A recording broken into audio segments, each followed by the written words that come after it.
Chag Baruch Rabotai, Besorot Tovot, on est le 3 Av, veille de Shabbat Hazon. En français, je crois qu'on dit Hazon, c'est une vision.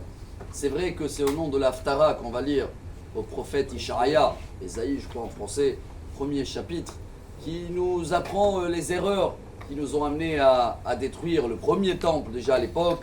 Après, nous, on a suivi le deuxième, et là, on attend le troisième. Il y en a certains qui font l'erreur, ce Shabbat. Quand je dis l'erreur, même dans certains sources ashkénazes, à l'époque, il y en a qui l'ont appelé en yiddish Shabbat noir.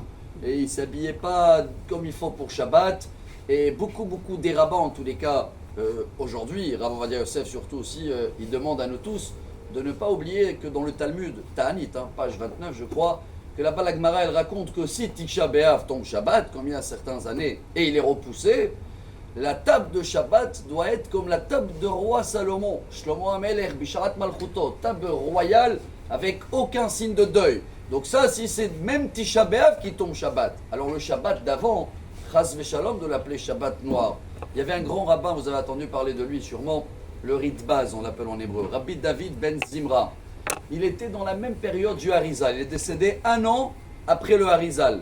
Les deux, ils sont enterrés à Tzfat. Et l'Harizal, la Iloula, c'est dimanche. Pour ceux-là qui veulent les années, 1572. C'est l'année de décès du Harizal. Et le Ritbaz, 1 an après. Qu'est-ce qu'il dit le Ritbaz ? Il y a certaines coutumes que même dans les airs et dans les chants, ils changent et ils mettent un air un peu triste. Alors je vous lis, il dit Ishar koach lemi sheyevatel davar zeh. Je préfère lire mot à mot. Bravo à celui-là qui va annuler ces coutumes-là. Donc il faut garder un Shabbat royal. Mais quoi qu'il arrive, on va terminer avec un message chassidique très important pour ce Shabbat. Rabbi Levi Yitzhak de Bardichov, l'avocat d'Israël, remonte 250 ans en arrière. Et lui, il nous dit qu'il y avait un enfant, fils de roi, un prince. Il a reçu un très beau costume, mais malheureusement, il a joué au football et tout avec tous les enfants. Et le costume, il a été déchiré, il était triste. Il a dit à son père, pardon, tu t'as investi pour moi, tu peux me refaire un autre, papa chéri. Alors son père, il a réfléchi un peu, il a dit à la fin, regarde, je te refais un autre, mais il ne faut pas jouer avec, t'es pas un gamin, t'es un prince, t'es le futur roi. Cette fois-ci, garde la tenue classe.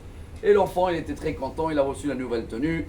Et bien sûr que cette fois-ci, c'était le basket ou je sais pas quoi. Il a joué, tout a été déchiré.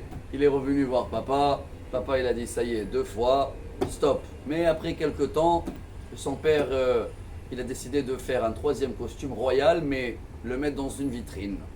Et de temps en temps, quand l'enfant était gentil, il appelait le fils et il disait, regarde, c'est ce qui t'attend quand tu seras un prince.